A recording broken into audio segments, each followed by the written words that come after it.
Welcome everyone, I'm Lieutenant Taylor Anderson with the Washington Army National Guard. I am here thanks to Colonel Broyles providing the opportunity to talk to you all and my battalion commander, Lieutenant Colonel Nicholas Stewart, on why lieutenants should go to Ranger School. So, I went to Ranger School as a private. I was an enlisted man on active duty, and I was surrounded by other privates from the 75th Ranger Regiment and a lot of soldiers coming fresh out of IBOL, like the Infantry Officer Basic Leader course. And I didn't quite realize initially the importance of Ranger School or the significance it would play in my development as a soldier and as a leader. All I knew of it as was a requirement to be a leader in the regiment. So I wanted to be a team leader, and for me it was like, well, if I want to be a team leader someday I have to go to Ranger School. As the years have gone on, I've started to realize that there was a lot more that I gained at Ranger School than I initially anticipated or expected. So going in, I think it's important, in my perspective at least, to understand some of the misconceptions about it. I heard a lot of people talking about how the tactics are outdated in Rangers. It's all Vietnam era tactics and, just a lot of the basic leadership principles, but nothing concrete, and you're going to go do a bunch of other cooler stuff when you get back to battalion. I've always found that conceptually understanding those tactics is of a huge importance because really, and you talk about this in a lot of your videos, sir, MET-TC changes what we doctrinally are supposed to do, but we have to understand conceptually what is supposed to occur in order to be successful in that mission. So one of the things that I like to associate is if you look at squad attack versus battle drill 6, I think it's still 6, the enter and clear a room. Well, conceptually, you're still trying to enclose the enemy in an L shape. That's one of the things that has to happen to be successful in either operation, is to enclose the enemy in an L shape. You also have to still provide security, right? There's still reconnaissance that goes into both types of battle drills or both types of missions and operations. And so as I started to look and really study up on a lot of the battle drills that don't get a lot of love, like 7 and 8, trenches and bunkers and things like that, conceptually a lot of the puzzle pieces that need to be set in place to be successful, they remain the same and universal across the board. Well, I would offer what is more than that. War is a human endeavor. It just is. Fear, fatigue, fog, friction, that's just enduring. There is no other experience that I've been a part of that resembles the learning how to deal in the human dimension of warfare rather than Ranger School. I'll give you an example. So right after I finished Ranger School, I went straight to Afghanistan. I was up on the Pakistan border. It was cold, it was an ambush, and I was laying there, this 10-day ambush. And I was sitting there, and I remember the sun coming up, and the biggest thought was in my head, I'm so glad I'm not in Ranger School right now.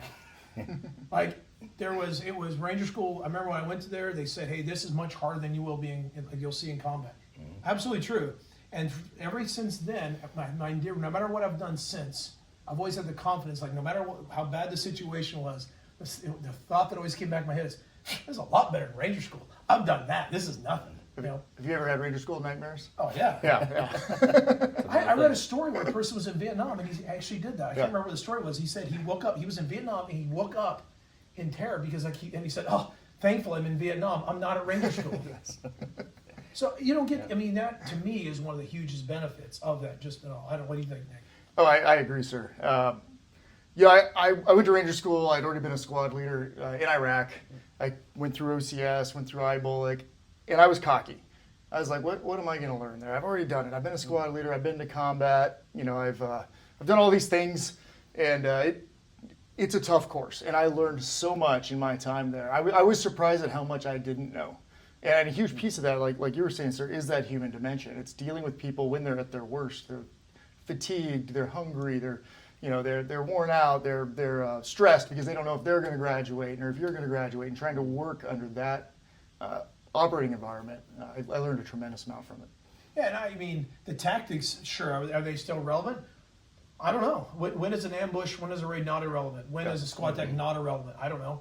Is it based on Vietnam? All those things are sound fundamental principles. But that, to me, isn't the most valuable because it's being able to lead when things are at its worst. Absolutely. And that's just something you don't get. You learn by doing. Right. And you have to learn by doing, and sometimes you learn by taking a punch to the jaw, because you didn't go out well. You got your no-go. Sometimes you're learning from other people, but you just learn by doing. Mm-hmm. No, absolutely. And I think that was one of the most surprising lessons that I realized post-graduation of Ranger School was just the idea of, especially at the platoon level, that servant leadership, right? In Ranger School, they always say, well, your buddy gets you your go. When you're being evaluated, it's the soldiers that are in that squad with you doing the right thing, doing what they know they need to do, and supporting you and helping you make the right decisions to meet all of the TLOs of that particular lane that you're on. And so with that, when you're not being evaluated, you're working for them. So it's a very easy dynamic to maintain in Ranger School, because it's like, well, I'm not being graded right now, so of course I'm going to help my buddy out and hook them up on their patrol. Mm-hmm.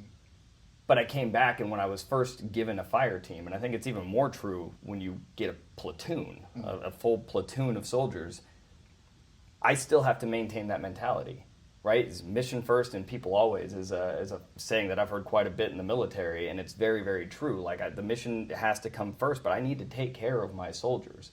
And I still need to do that from that position, even though I'm not flip-flopping with them like I did in Ranger School. But that whole aspect of I am here to empower and embetter my subordinates to do their jobs, to be the most lethal people on that battlefield, and to feel like they have everything they need to succeed out there when we go to war. Yeah.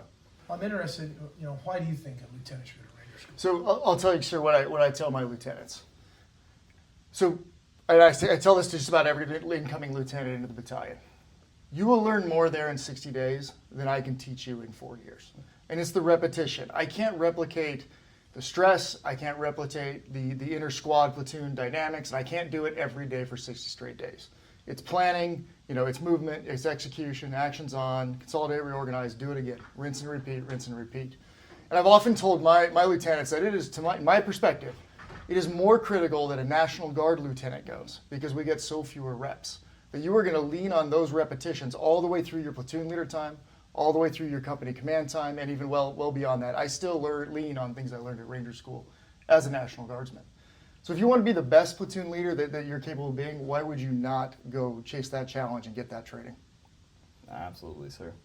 I was told when I was a young pup going to infantry school, I was told that, the first thing would happen when you walked in your battalion, that you get a tab, the battalion commander would look at your left shoulder.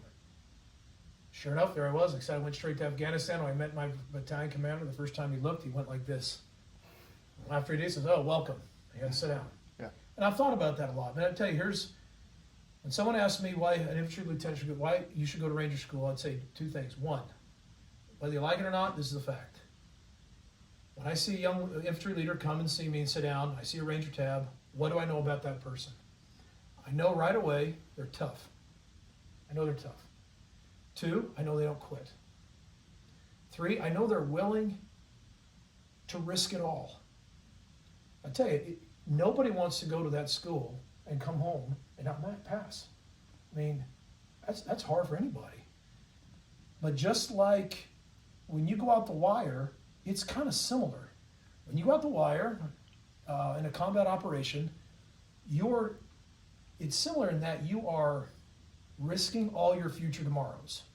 When you go out the wire, you're risking that you're gonna miss all your future kids' birthdays, all the meaningful fishing trips, all those times you went camping, all the times you think about, you're now putting that on the line and risking it.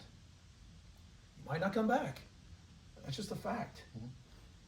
When you see someone volunteers to go to Ranger School, they might not come back with their tab. But damn it, I don't ever, when someone goes and they say they don't pass, that doesn't mean that person isn't a noble person. I admire them that they were willing to put it on the line for that. Now, when you see someone come back with a tab, or they went and maybe they didn't get it because of it just didn't turn out, a lot of Ranger Schools luck. Yeah. But you know that they're willing to risk it all. Now, I take that leader, that's what I know when someone walks in my office with a Ranger tab. That's what I don't have to talk to them, I don't have to say a word, you intrinsically know. When you see a young lieutenant without a Ranger tab, I'm not sure what I have. We have to discover it. You're just not sure. And so that's why, to me, why is it so important that lieutenants go to Ranger School? Because then you immediately show to your leaders and to your subordinate leaders, they already know something about you. I don't care about that whole boring dialogue of, am I a real ranger? I'm not a real ranger. If I don't have a scroll, I'm not a ranger. All that. So boring. What is important is, if you have a ranger tab, that's what I know about you. I know when the chips are down, I can count on you. And so does everybody else. And the purpose of Ranger School was always to put folks that have been through that experience in the front. So you say, Ranger, lead the way. Because you know that person can lead their way through something. Don't have it, and your leader has to have to discover, okay, we'll have to figure out what about you. And that's what it's always meant. That's why I think it's so critical. Yes, sir. I mean, I completely agree. I try to give every lieutenant an even shot, right? But knowing that he's had the training, and I know what he knows, and I know what he doesn't know, and we've been through the mutual experience of Ranger School, it's an advantage. It's an advantage because I can trust him, like you were saying, in the hardest moments. And again, I can't replicate that oftentimes for a soldier who hasn't experienced it. It's very difficult. I mean, that's an entire school built around creating that experience. That'd be very hard for me to do in our training, given resources and time. Well, and as a junior leader, sir, for me, I think it's nice to know that I've had that kind of shared experience, and that my battalion commander, my brigade commander, or company commander, like, okay, we've all done this before. You know that I'm capable of achieving this standard, number one. But also knowing that because of that, every day is a job interview still. Every day I've still got to perform and meet the standard and encourage and enforce and enable my men to do the same thing. But that there is that base trust right off the jump that, okay, we all understand what this means and what we had to go through to get it. And now it just makes it a lot easier than fighting from a position where I don't necessarily have my senior leaders' trust, because they're not entirely sure. They're trying to wait and see, like, what are you going to bring to the table? What are you capable of? The other thing I would say, for maybe any lieutenant or future lieutenant or non-commissioned officer who's thinking about going to Ranger School, you've heard all the stories. We all tell stories, and it seems really scary. And it is a tough course. But it's a course. You're going to have a bunk. You're going to have a wall locker. They're going to feed you chow when you're in garrison. You're going to have less chow when you're in the field. But it's not one day at a time, and no single day in Ranger School is so hard it would make you quit. It's just, It's the accumulation of the days.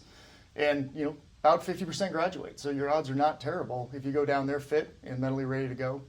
And I think a lot of people are hesitant because it sounds so scary. Because, the three of us all have our own stories, and in their mind, every class is all of our stories. But in reality, my class was my story and your class was your story. It's not all the stories at once. Well, just to be clear, those watching, I'm the oldest here, so of the two, mine was officially the hardest Ranger School that they've had. Last hard class. Yeah, mine definitely was the last hard class. I really like what both of you said. I mean, I just add that not only is it what I've done in the past. I'm telling you folks, I put the Ranger tab on all of our logos. I have it in my office. It's always aspirational, because when I took I did the Ranger Creed, I still hold myself to that same standard to this day. I fully acknowledge I volunteered as a Ranger. I see myself as always have to uphold the prestige, the honor of the Rangers.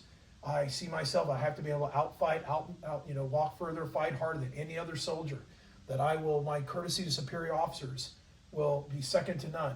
And that, I will display the intestinal fortitude to fight on the Ranger objective and complete the mission, though I be the lone survivor.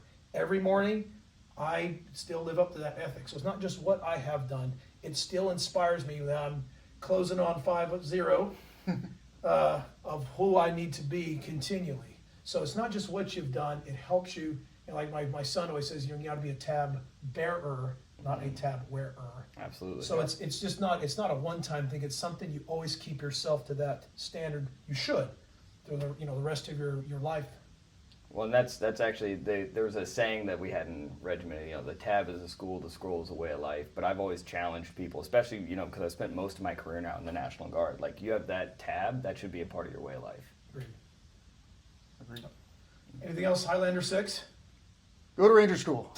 You'll be better for it. Hey, we're going to get him on here. You got to hear why you should join the infantry speech. So stand by. I've got to get him on here. It's the best speech you'll ever hear. To this day, I've always wanted to videotape it. So with that, hey, thanks for joining us. Thanks, Highlander 6. LT, All right, appreciate fight it. outnumbered and Thanks, winner. sir.